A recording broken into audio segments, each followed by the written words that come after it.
Откривам днешното заседание по приложения дневен ред, с който всички сте предварително запознати. Необходимо ли е да го изчитам отново? Имате ли коментар по дневния ред? Ако няма такъв, който е съгласен с така предложения дневен ред, моля да гласувам.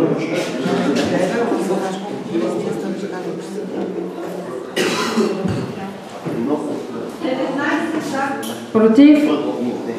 Въздържали се? Дневния ред се приема. Преминаваме към първа точка от дневния ред. Доктор Гаврил, заповядайте.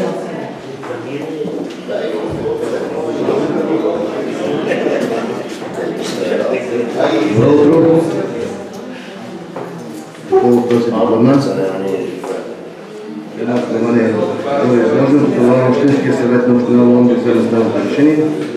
На основание член 21 на 1.8 да вземе се май връзка с заповед номер АК 04 от 13.09.2023 година на областния управител на област Монтана. Отменя свое решение номер 620 от 31.08.2023 година. Точка 2.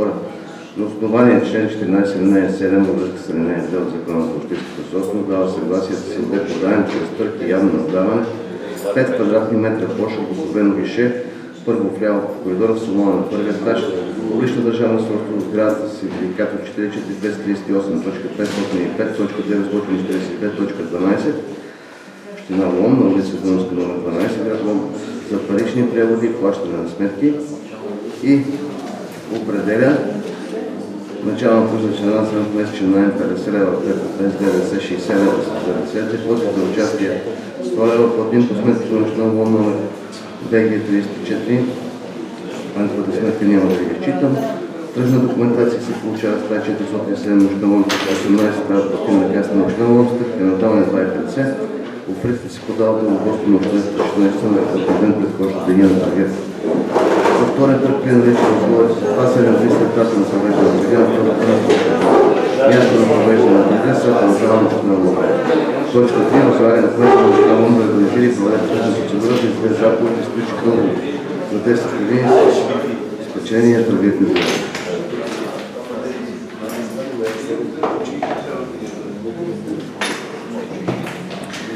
Колеги, имате ли въпроси и коментар по тази докладна? Ако няма такива, пускам протокол за гласуване и преминаваме към следваща точка от дневния ред. Доктор Гаврил, заповядайте.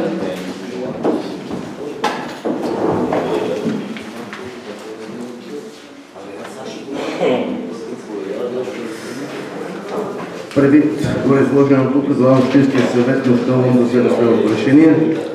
Общинския съвет на Община Лом на основание член 21 алинея 2 и във връзка с член 21 алинея 1.23 от Закона за местно самоуправление и местна администрация, член 15.7, член 17 алинея 2, член 25 алинея 1 и алинея 2, член 29 алинея 3.2 от Закона за социалните услуги, параграф 1.32 от допълнителните разпоредби за Закона за социалните услуги, член 83 алинея 1, член 84 алинея 1 и алинея 3 от правилника за прилагане на Закона за социалните услуги и във връзка с постановление на Министерския съвет номер 7 от 19 януари 2023 година за уреждане на бюджетни отношения през 2023 година. Точка 1. Дава съгласие да бъде създадена нова специализирана социална услуга за дневна грижа, дневен център за подкрепа на деца с увреждания и техните семейства за самостоятелно юридическо лице и като държавно делегирана дейност, считано от 1.10.2023 година.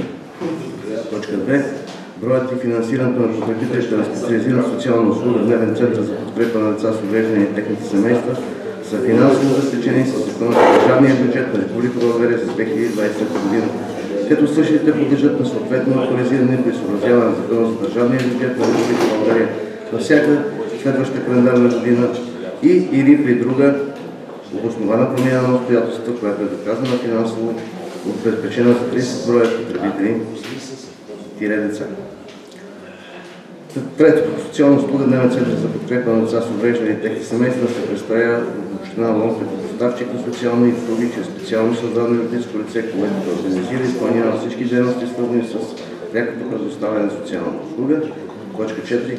Място, на което се предоставя социалната услуга е със съответната материална база, завеждане, оборудване и административен адрес в област Монтана, Община Лом, град Лом, улица Димитър Ангелов, номер 5, етаж 1, с нотариален акт номер 1351 от 21.11.2007 година за публична общинска собственост. Точка 5. Определя 10 броя служители, които ще извършват дейността по предоставяне на социалната услуга по длъжности, както следва: директор 1 брой, социален работник 1 брой, специален педагог 1 брой, кинезитерапевт 1 брой, психолог 1 брой, логопед 1 брой, дете гледач 3 броя и шофьор поддръжка сгради 1 брой. 6.6. Работодателство, която да започне финансиране по държавния бюджет на предоставянето на социална услуга дневен център за подкрепа на деца с увреждания и техни семейства е 1.10.2023 година. Точка 7. Възлагане на кмета на община срок от 7 работни дни от датата на влизането в сила на решението на Общинския съвет план за създаване на социална услуга дневен център за подкрепа на деца с увреждания и техни семейства да го изпрати на Агенцията за социално подпомагане. Благодаря. Колеги, имате ли въпроси във връзка с тази докладна? Коментар някакъв? Ако няма, да пускам протокол за гласуване, преминаваме към докладна записка 158. Доктор Гаврил, заповядайте.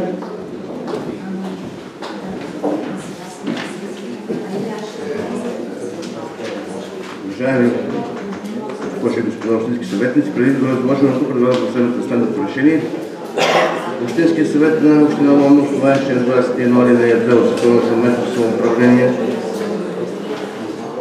и наредбата за финансиране на институциите в системата на предучилищното и училищното образование разрешава планирането на след и паралелки и запазване на самостоятелни групи и паралелки в основно училище Христо Ботев, град Лом за учебната 2023-2024 година с брой ученици под нормативния за минимум като след: първи клас 9 ученици, втори клас 8 ученици, трети клас 9 ученици, четвърти клас 12 ученици, пети клас 10 ученици, шести клас 12 ученици, седми клас 13 ученици. Точка 2. Възлагане на кмета на община Лом да проведе мотивирано искане до началника на регионалното управление на образованието на отбраната за разрешение за формирането на програмки по точка 1. Колеги, имате думата за въпроси. Ако няма такива, пускам протокол за гласуване и преминаваме към докладна записка 160. Доктор Гаврил, заповядайте.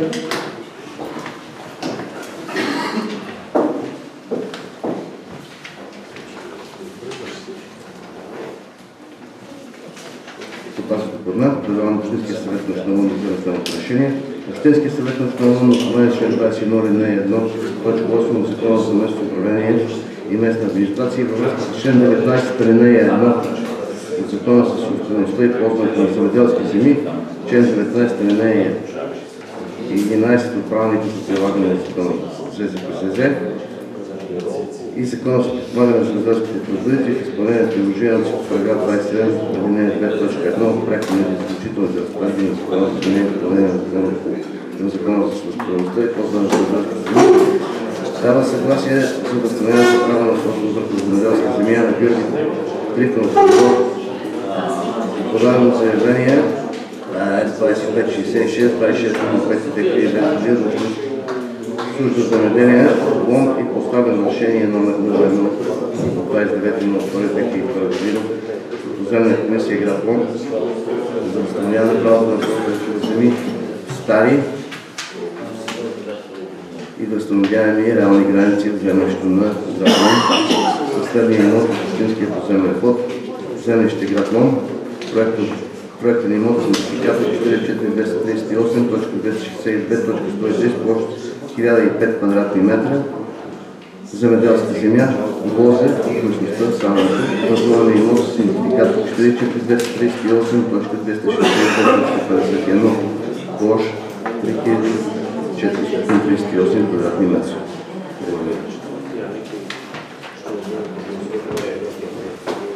Имате ли въпроси, колеги, по тази докладна? Ако няма такива, пускам протокол за гласуване и междувременно резултат от докладна записка 159 с 23 гласа за, няма против и въздържал се. Докладната се приема. По отношение на последната точка от дневния ред. Проект на решение. На основание член 21, алинея 1, точка 5, алинея 2, член 42, алинея 8 от ЗМСМА и във връзка с член 161, алинея 1 от Изборния кодекс и регистрация на действащи кметове като кандидати в изборите за общински съветници и за кметове за времето от края на мандата 27 октомври 2023 година до полагане на клетва от новоизбрания кмет. Общински съвет реши: първо, избира за временно изпълняващ длъжността кмет на община Лом за периода от края на мандата 27 октомври 2023 година до полагане на клетва на новоизбрания кмет госпожа Хилда Александрова Владимирова, заместник кмет в община Лом с посоченото основно трудово възнаграждение.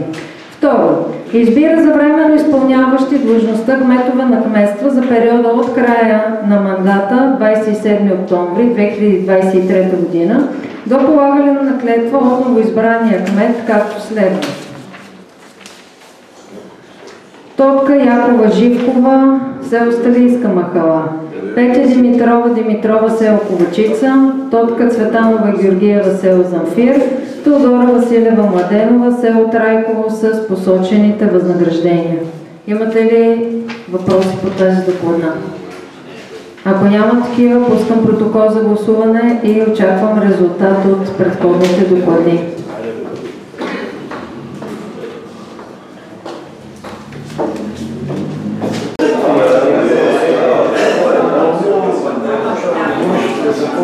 Резултат от докладна запис е 157, 158, 160 и 161 се приемат с 23 гласа за, няма против и въздържал се. Поради изчерпване на дневния ред закривам заседанието. Благодаря, колеги.